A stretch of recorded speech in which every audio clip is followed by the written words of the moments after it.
Selamat pagi anak-anak. Apa kabar semuanya anak-anak yang luar biasa? Hari ini kita akan belajar IPA. Tema atau pokok materi hari ini yaitu tentang organ pernafasan makhluk hidup. Untuk pertemuan hari ini kita khusus akan membahas tentang organ pernafasan manusia. Baik anak-anak, sebelum ke masalah inti dalam mempelajari organ pernafasan ini, kita harus tahu atau kita harus menjawab pertanyaan berikut. Yang pertama, apa yang dimaksud bernafas? Yang kedua, siapa yang bernafas? Apakah hanya manusia?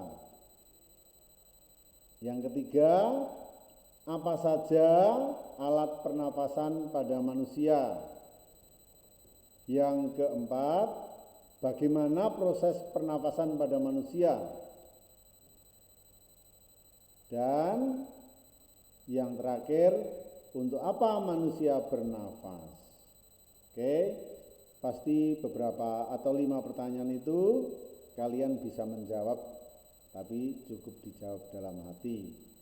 Nah, sekarang kita akan belajar organ pernapasan manusia. Sebelumnya tadi ada pertanyaan, bernapas itu apa? Artinya apa?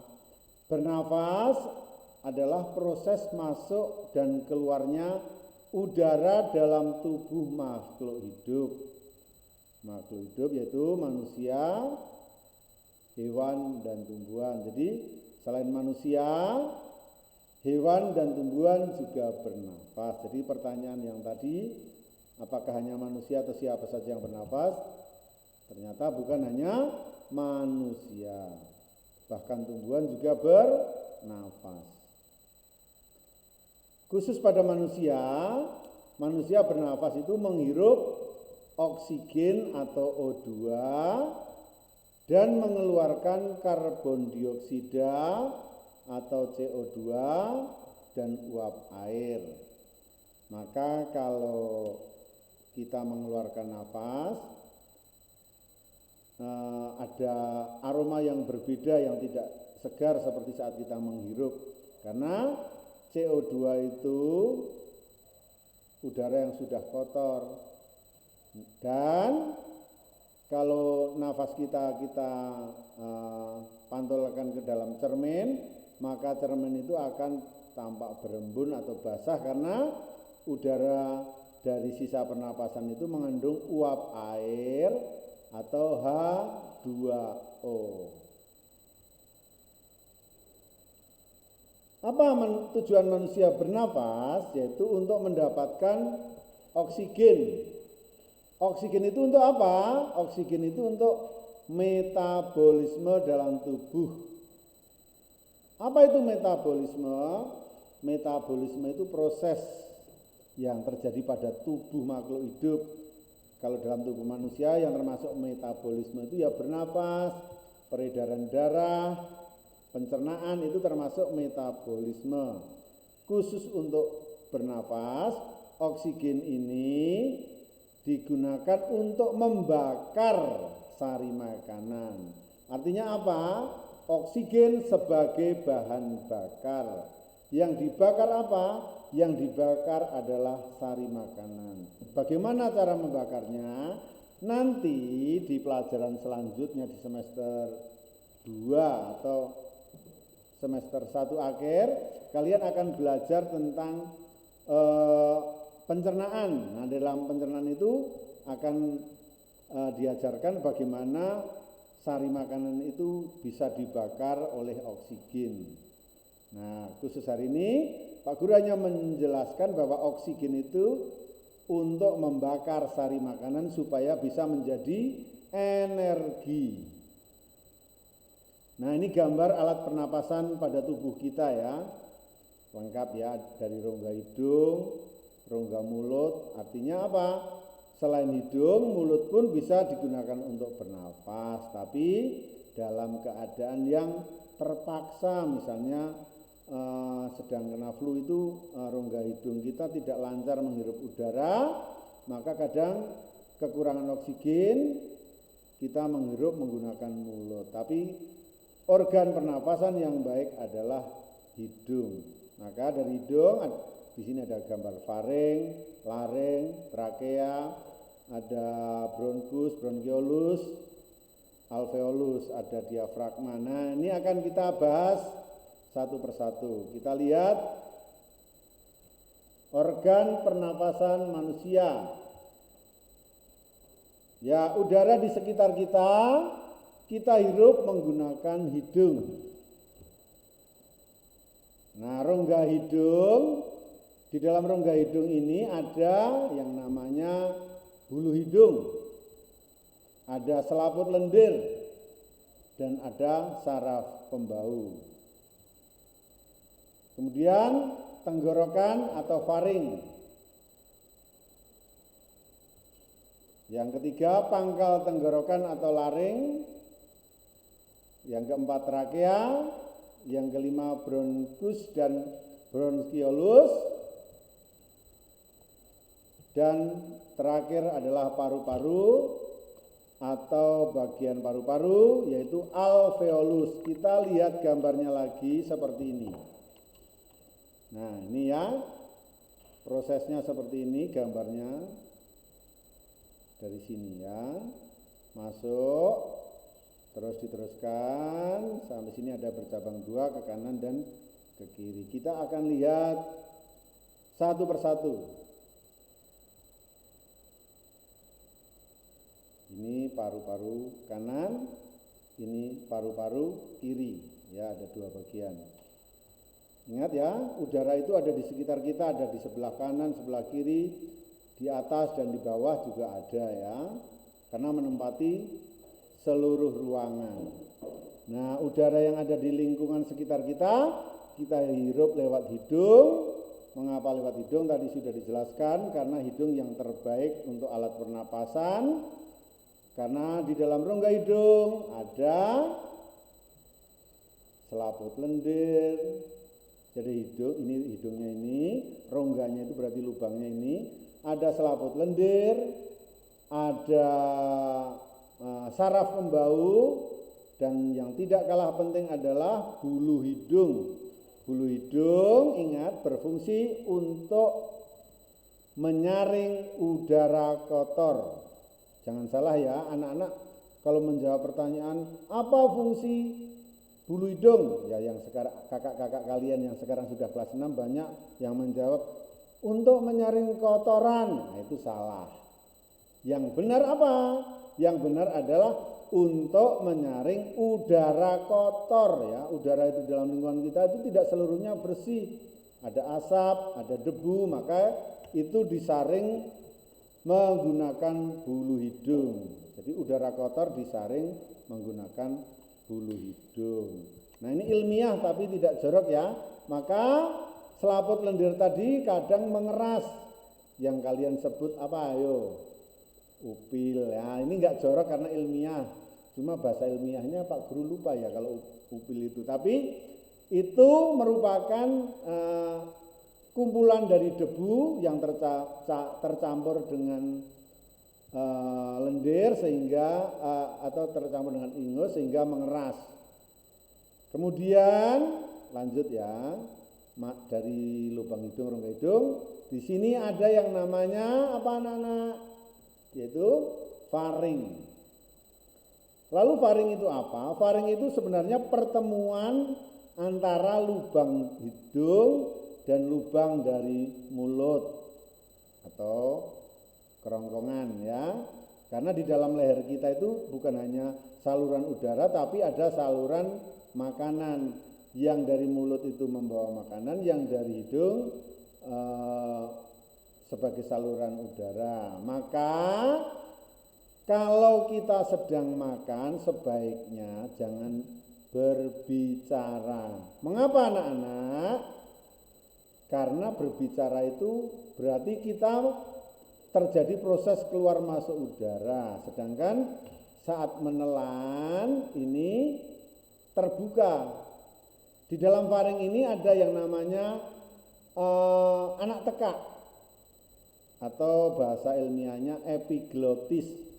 Kalau anak-anak membuka mulut yang lebar, tidak tertutup lidah, maka anak tekak itu bisa dilihat kalau kalian bercermin ya. Ini bisa membuka dan menutup saat kita menelan makanan. Sehingga kalau kita menelan makanan, udara yang masuk akan tersetop sebentar. Baru setelah makanannya masuk, epiglotis atau anak tekak ini membuka lagi sehingga udara masuk. Nah, udara masuk ke sini sebelum melewati ini, melewati yang namanya laring. Ya, awal dari atau pangkal dari tenggorokan itu namanya laring. Di laring ini terdapat pita suara. Ya, ada yang diberi talenta pita suaranya bagus, maka suaranya menjadi indah, maka dia berbakat menjadi seorang penyanyi. Nah, pita suara itu juga bisa kita membedakan teman kita. Kalau kita menutup mata terpejam, ada teman kita yang memanggil kita, kita tahu si A, si B itu siapa. Karena setiap orang mempunyai warna suara. Warna suara ditentukan oleh pita suara. Nah, udara dari laring, dari faring ke laring akan diteruskan menuju trakea atau batang tenggorokan. Nah, dari trakea ini diteruskan di sini, ada yang ke kanan, ada yang ke kiri. Yang ke kanan ke paru-paru sebelah kanan, yang ke kiri ke paru-paru sebelah kiri. Nah, dari trakea ini ada cabang-cabang ya, cabangnya namanya bronkus. Kemudian bronkus yang merupakan cabang dari trakea tadi bercabang-cabang lebih kecil yang namanya bronkiolus.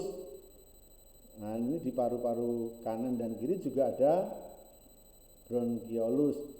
Nah, ujung dari bronkiolus ini terdapat gelembung-gelembung udara yang namanya alveolus.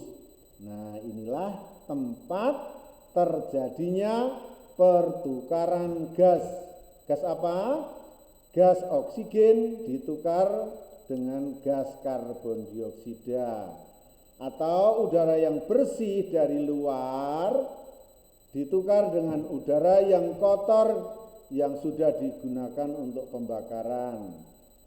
Atau oksigen ditukar dengan karbon dioksida. Nah, ini yang terakhir adalah diafragma. Diafragma itu sekat yang membatasi rongga dada dan rongga perut, ini namanya diafragma. Dalam pelajaran selanjutnya kita akan belajar mengenai pernapasan dada dan pernapasan perut. Ini fungsi dari otot diafragma. Paham ya anak-anak? Nah, dari penjelasan tersebut kita lihat proses atau udara masuk, yaitu bagaimana manusia bernapas, oksigen atau O2 itu masuk ke dalam paru-paru yang ada di bagian alveolus. Di alveolus tadi terjadi respirasi atau pernapasan, terjadi pertukaran oksigen dan karbon dioksida. Oksigennya atau O2-nya yang ada di paru-paru diikat oleh darah dan dibawa ke seluruh tubuh. Sedangkan sisanya yaitu CO2 dan uap air dikeluarkan kembali ke lingkungan melalui jalan yang sama ya. Jadi keluar lewat hidung lagi, keluar ke lingkungan sekitar kita. Lanjut. Sekarang kita mengulas lagi fungsinya masing-masing. Fungsi organ pernafasan pada manusia, yang pertama lubang hidung sebagai saluran masuk udara. Jelas ya? Kalau sudah jelas kita lewati. hidung saluran masuk udara. Yang kedua, bulu hidung untuk menyaring udara. Sudah jelas juga ya. Kita lanjutkan, bulu hidung menyaring udara sudah. Saraf pembau yang ada di rongga hidung untuk mencium bau atau aroma. Kemudian faring, laring, trakea, bronkus itu fungsinya sama ya, sebagai jalur masuknya udara. Bedanya hanya letaknya. Kalau faring dan laring itu ada di tenggorokan, faring, laring, trakea ada di tenggorokan, bronkus, bronkiolus ada di paru-paru. Jelas? Sekarang yang terakhir adalah alveolus, bagian dari paru-paru yang berfungsi sebagai tempat pertukaran gas oksigen dan karbon dioksida. Proses bernafas seperti ini. Pertama kita menghirup udara melalui hidung, terjadi penyaringan udara di dalam lubang hidung. Kemudian udara dilanjutkan masuk melalui faring, laring, trakea, bronkus, dan bronkiolus. Kemudian yang keempat, terjadi pertukaran O2 dan CO2 di alveolus. Kemudian yang kelima, O2 atau oksigen diikat oleh darah dan dibawa ke seluruh tubuh. Dan yang terakhir, CO2 dikeluarkan melalui jalur pernafasan yang sama. Tuh pelajaran hari ini anak-anak, mudah-mudahan bisa memperjelas dari buku yang sudah kalian punya. Jika kalian belum jelas, bisa melihat lagi atau membaca lagi di buku, dan bisa juga menonton kembali video ini atau catatan yang sudah ada. Sekian pelajaran hari ini. Nanti akan ada latihan soal yang harus kalian kerjakan. Terima kasih. Selamat belajar.